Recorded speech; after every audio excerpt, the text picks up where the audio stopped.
Hey guys, please subscribe and press the bell icon to never miss a video from Abound Notes. So it's our third chapter, the Delhi Sultans.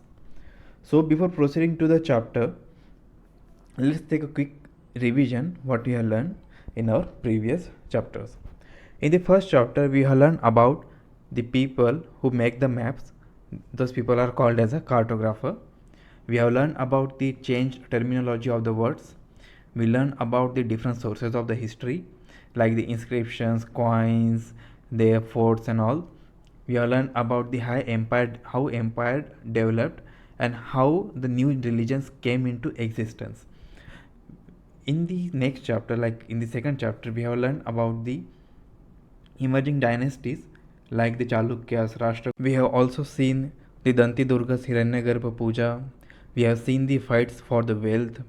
We have seen the detailed study of the Cholas dynasty and the Cholas administration.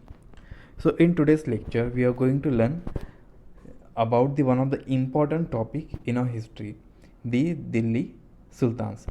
Here in this chapter, we will learn about the how Delhi came as the capital city of India, like the of the Indian subcontinent, and who made this city the first capital of this subcontinent or of their kingdom. So in this chapter, it is the most important chapter. I am telling you from this chapter, the most of the question will come into your UPSC study. The question might be come into the Olympiads or any other competitive exams.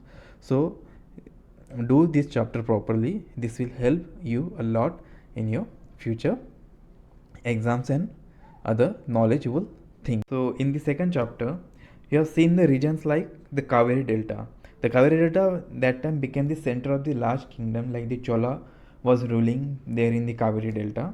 So have you noticed in the previous chapters the Delhi mentioned anywhere?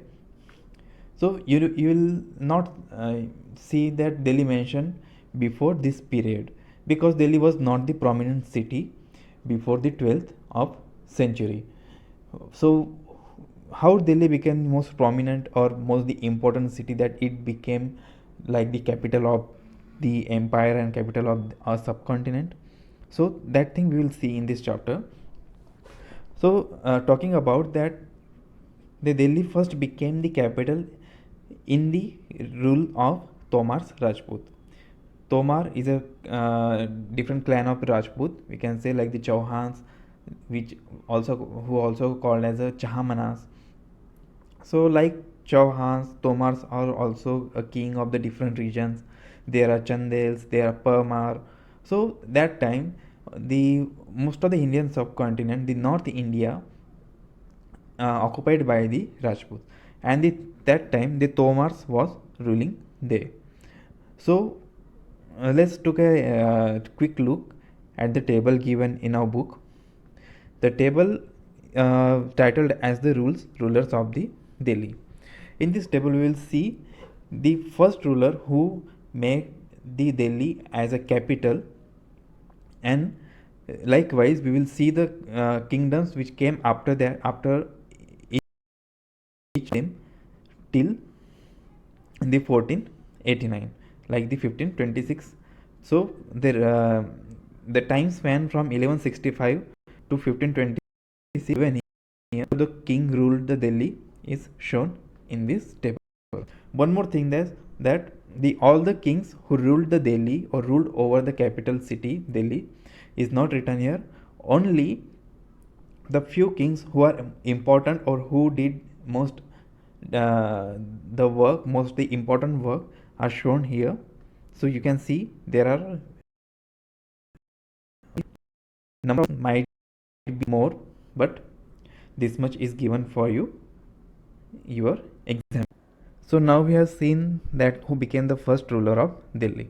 So Tomar Rajputs were the first ruler of Delhi who made the Delhi as a capital, and those Tomars make the Delhi as a big commercial space. So in the region of the Tomars, Delhi developed as a commercial space. So this might be a question will come to your exam, that who made the Delhi as a big commercial space. So the answer is the Tomar Rajput. So moving forward, that after Tomar ruled the Delhi and making it a big commercial center, the Chauhan Rajput, which is also called as the Chahamanas, the Chauhan Rajput fought with the Tomar Rajput, and in the battle of both of them, the Tomar Rajput got defeated, and the crown of Delhi goes to the, when the crown of Delhi has taken by the Chauhan Rajput.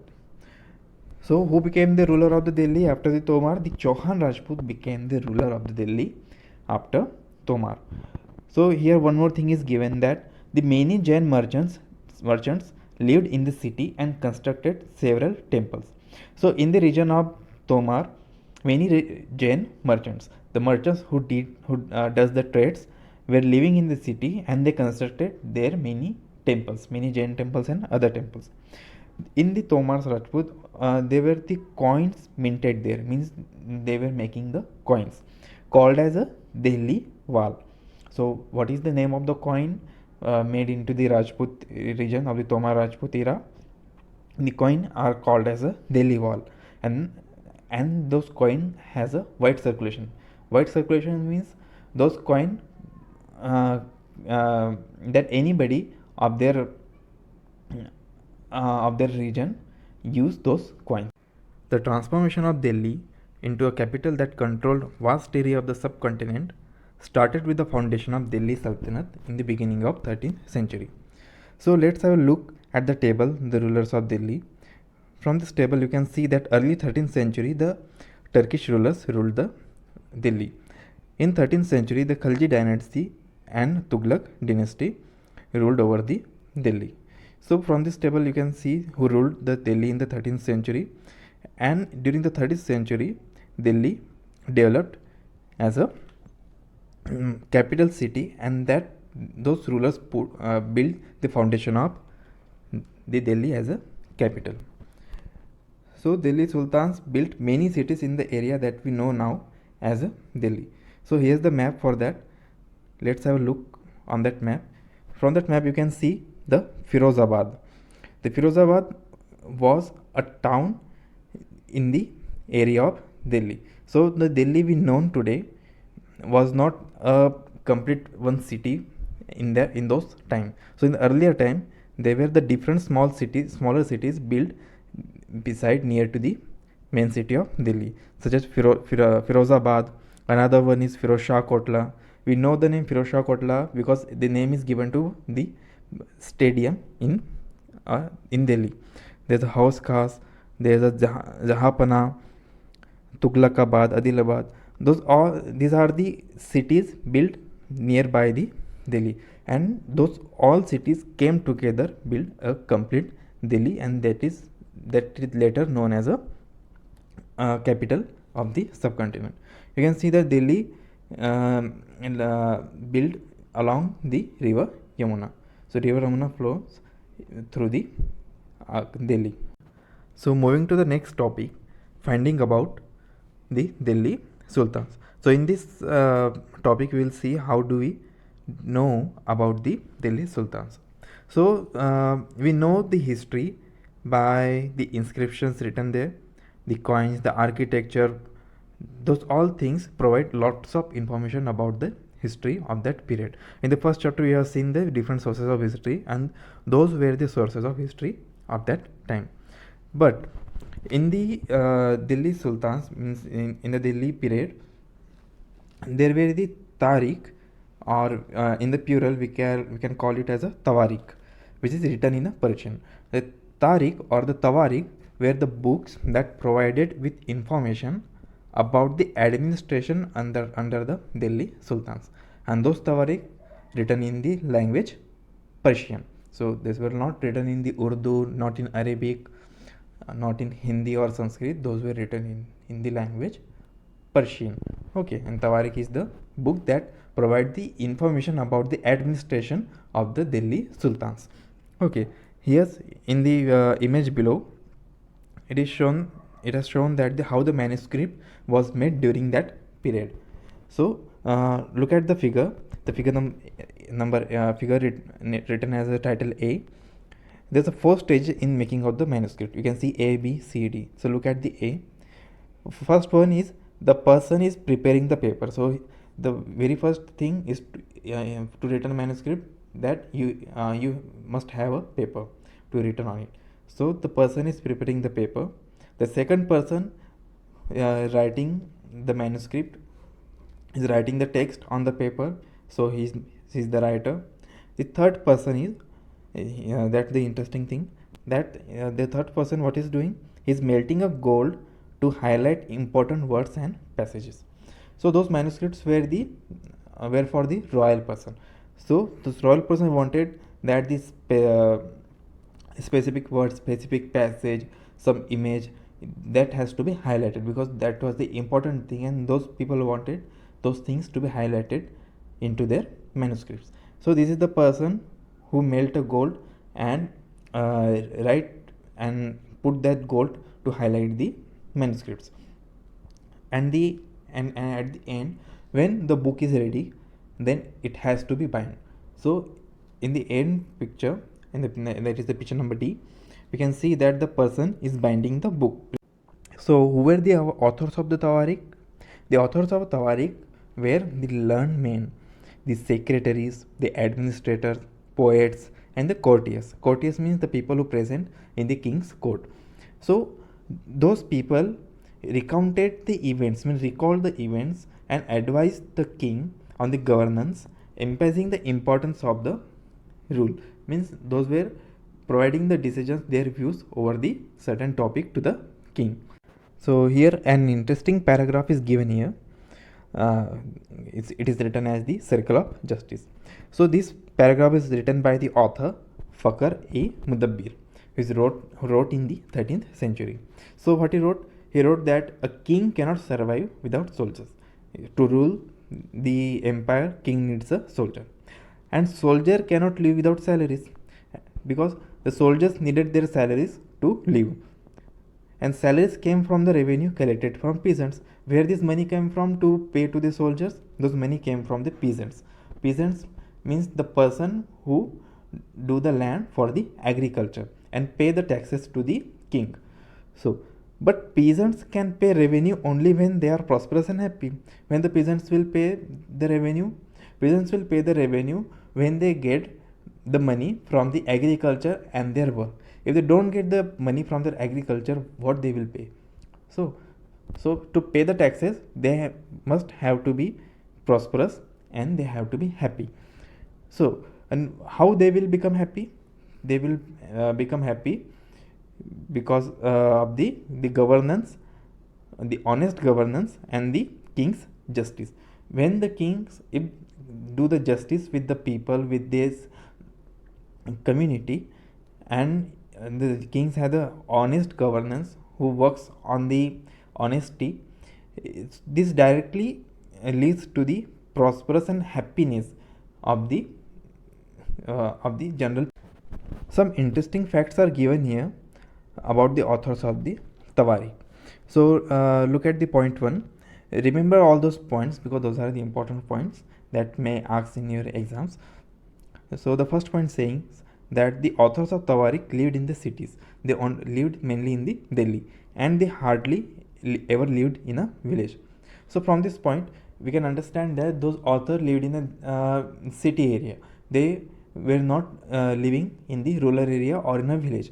So and those people were writing about the justice and governance to all the people who lived both in city area and the rural area. So here's a question for you, that whether those authors of Tawarik knows do the complete justice with the village people? Do they know all the things about the village? Okay, comment the answer of this question in a comment box. Let's move to the second point. The second point says that the history wrote by those authors for the sultans in the hope of rich rewards. Why those authors writing in those great histories? Because they wanted to get rewarded by the king. And when they will get rewarded? When the kings be happy, kings feels good, only then they will get rewarded. So in order to make the king happy, they wrote only good thing about the kings. Okay, understood here, that when the king gets happy, they will get reward, and to make the kings happy, they write and they wrote the good thing about the kings. So it is not possible that every king and every person they have written a good about were exactly good at that time. So those tawarikhs in which they praise the kings and queens and their rulers were not the exactly true.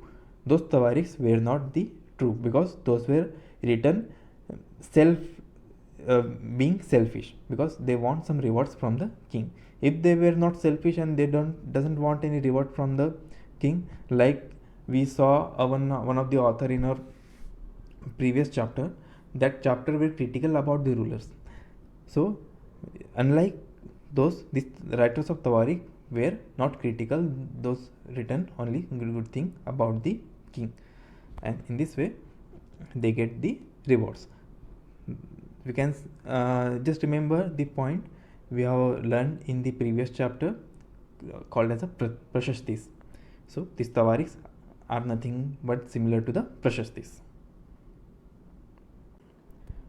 The third point says that the authors, means those people, advised rulers on the need to preserve an ideal social order based on a birthright and gender distinction. So those people wanted king to keep some space on the birthright. Like birthright means if your dad is a teacher, then even with a good education and the eligibility, they will make you also as a teacher. You will get appointed as a teacher at the place of your father. And gender distinction, the reservation based on the gender, like male and female. So those people advised king these things. So their ideas were not shared by anybody. So birthright and gender distinction is explained here. So let's talk about the birthright. Birthright is nothing but the privileges claimed on account of birth. If a person born in any governor family or any big person family, so that person wants all the privileges that his father is taking, want that. So for example, a people believed that noble inherited their rights to govern because they were born in a certain family. If the person's father is a governor, the child also wanted to be a governor at the place of his father. The second one is the gender distinction. Gender distinction is a social and biological differences between men and women. Usually these differences are used to argue that men are superior to women. You know that even still today people male believes that the women are inferior to men. That's why we all celebrate that Women's Day and many things to improve the idea about. Here such example of the gender distinction is given. In 1236, Sultan Iltutmish's daughter Razia. Razia is the daughter of Sultan Iltutmish, who became a sultan. Sultan means the ruler. Razia became a ruler in 1236. Who is Sultan Iltutmish?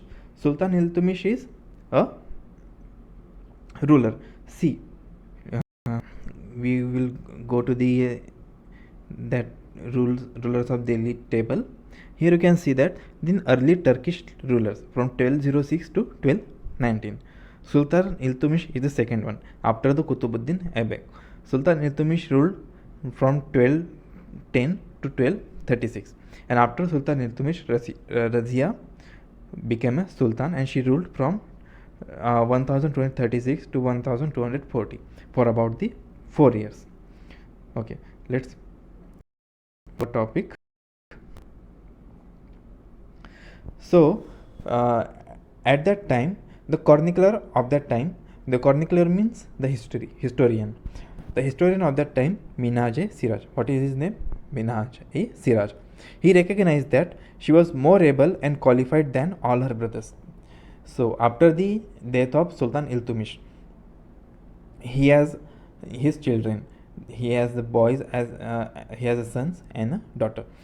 So the Razia was more qualified than her brothers. Okay, because of that she became a king. So the chronicler Minaji Siraj wrote about it that the Razia was more qualified and more able to become a sultan than his brother, but he was not comfortable at having a queen as a ruler. Because due to the gender distinction, the mentality of people of that time were like that only male can be a kings and the rulers, women cannot be a rulers. Okay, have you seen many women become a ruler? Some women are exception, because those women fight against the community and became a ruler, like Rani Lakshmi Bai and many other. So here Razia became a ruler, and those people and their what we can say, we can say that the people in their kingdom and the nobles, they were not happy because to consider Razia as a queen, as their ruler. So she was removed from the throne in 1240. She became a sultan in 1236, and she removed. She has not died. She has not resigned her position from the throne. She was removed from the throne in 1240. One paragraph is given here about what Minaj Siraj, a chronicler, thought about the Razia. So Minaj Siraj thought that a queen's rule went against the ideal social order created by gods. So he thought that whenever a woman become a king, that becoming a king is against the idea, is against the god, in which women were supposed to be subordinate to men. He thinks that the women's to be a subordinate. Women's always should be after men. Men should be in the first place. He therefore asked to the god, in the register of God creation, since her account did not fall under the column of men, when the god is created and Razia was not a man, how did she gain all her excellent quality? How did she gain all the excellent quality that's supposed to be a quality of men? So he asked this question. And another thing is given, interesting fact about the Razia is given here.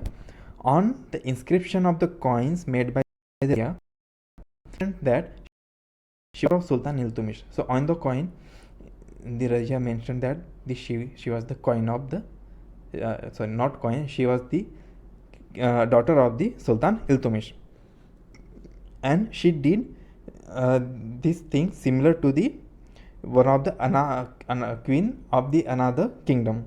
She took the inspiration from the Queen Rudrama Devi, who ruled from 1262 to 1289 of the Kakatiya dynasty of Warangal. So Rudrama Devi was the queen of the Warangal dynasty, Kakatiya dynasty of Warangal, which is part of Andhra Pradesh. Okay, she took the idea from that Rudrama Devi to make a coin on which it is written that she is the daughter of the Sultan Iltutmish. And one interesting facts about the Rudrama Devi is that Rudrama Devi changed her name on her inscription and pretended she was a man. So still, in that time also, there in India, on the other part of the country, similar thing is happened, that the gender distinction. So due to that, Rudrama Devi also get opposed by the community. So to minimize the opposition, she changed in the inscription that she was not a lady, she was a man. Okay, then another thing is come that another fact is given here about the Queen of Kashmir. The Queen of Kashmir, who is called as a Didda, D-I-D-D-A, Didda. She ruled a Kashmir from 980 to 1003. Her title is very interesting. The title Didda comes from the Didi. Didi means the elder sister in Hindi. an obviously affectionate term given to a loved ruler by her subjects. So might be her the community, the people in her kingdom gave her a name like Didi, and due to the pronunciation and change in with the change in time, that become Didda, from Didi to Didda. That thing is given here. At the end of the topic, it is given that a question is given for you, that they express Minhaj ideas in your own words. You have to express the Minhaj ideas. And another one is that, do you think Razia shared these ideas? Why do you think it was so difficult for a woman to be a ruler? So this is the question. Give the answer for that question in the comment box. So here is the end of today's topic. I hope you understand and enjoyed the video. Post your queries and answers in the comment box. In the next lecture, we will see the topic from garrison town to empire, the expansion of the Delhi Sultanate. In this topic, we will see how the Delhi Sultanate has expanded its boundaries. So, and here one more thing, that we are also posting the other subjects tutorials on this channel. Please do check the videos. Till now, do like, share, subscribe to the channel. Best of luck and keep studying.